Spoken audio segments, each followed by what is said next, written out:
আমরা সাধারণ জনগণ কোনোভাবে নিরাপদ না। এর আগে অনেকগুলো ঘটনা ঘটছে। এই রিসেন্টলি আরেকটা ঘটনা ঘটলো, আমার বন্ধুর বাবা মারা গেছে। আগামীকাল আমার বাবা মারা যেতে পারে, আমি মারা যেতে পারি। এই পুলিশ প্রশাসন একটা আসামি ধরবে, 2-1 মাস পরে ছেড়ে দিবে, এরপর আবার শুরু করবে। এটা আমরা চাই না। আমরা এটার একটা চূড়ান্ত সমাধান চাই। আমরা এই বিআরটি প্রকল্পে যতগুলা সিঁড়ির নামার ওঠার স্থান আছে, প্রত্যেকটা স্থানে লাইটিং চাই, সিসি ক্যামেরা চাই এবং 24 ঘন্টা পুলিশ মোতায়েন চাই। আমাদের নিরাপত্তা পুলিশের নিশ্চিত করতে হবে। পুলিশ যেহেতু জনগণের টাকায় বেতন নেয়, পুলিশ জনগণের নিরাপত্তা নিশ্চিত করতেই হবে।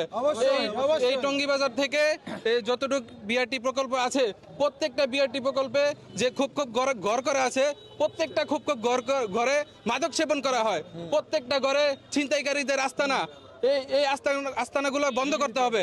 আমরা সবাই সাধারণ জনগণ জানি একটা মোবাইল ছিনতাই হলে মোবাইলটা কোথায় যেয়ে জমা হয়, কিন্তু প্রশাসন জানে না। প্রশাসন অবশ্যই জানে। আমরা যেহেতু জানি, প্রশাসন কেন জানবে না? এই জায়গাগুলো বন্ধ করতে হবে, মূল গোড়া থেকে জায়গাগুলো বন্ধ করতে হবে। যে জায়গায় মোবাইলগুলো জমা হয়, যাদেরকে ছিনতাইকারীদের যারা শেল্টার দেয়, তাদেরকে প্রতিহত করতে হবে। এই গোড়া থেকে প্রতিহত করলেই এই ছিনতাইকারী নির্মূল হবে। তাছাড়া এটা কখনোই সম্ভব না।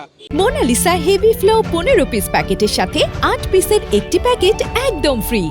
আপনারা জানেন টঙ্গী মাজার বস্তি সেখানে ট্যাক আছে, যেখানে মাদক বিক্রি করা হয় ওপেনে। প্রশাসন চাইলে ওই জায়গায় ধরা ছোঁয়ার বাইরে আসামিরা থাকে। তার অন্যতম কারণ হলো এই জায়গায় ছিনতাইয়ের যে টাকা, ওই টাকা দিয়ে মূলত তারা নেশা মাদক বেচা কিনা করে, এবং এটা বড় পিছিয়ে একটা গডফাদার আছে, যেটা আইনের সাথে আমার মনে হয় যোগ সাজস্য আছে, যার কারণে ওরা এতদিন কিছু করছে না।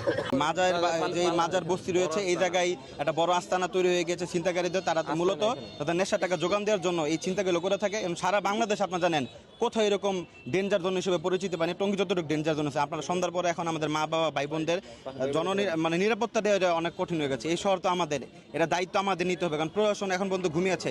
1-2 জন মারা গেলে তারপর আসামিকে তারা ধরে, কিন্তু এতে কি হয়েছে? এই সারা 5 আগস্ট পরে আপনারা দেখেন এই পর্যন্ত 10-15 জন মারা গিয়েছে, কিন্তু এটা আমরা কোনো সফল পাচ্ছি না। ছিনতাইকারীর বিরুদ্ধে যেটা আজকে আমাদের এখানে থাকার কথা ছিল, এখানে প্রশাসন সবসময় সেটাকে নির্মূল করার কথা ছিল।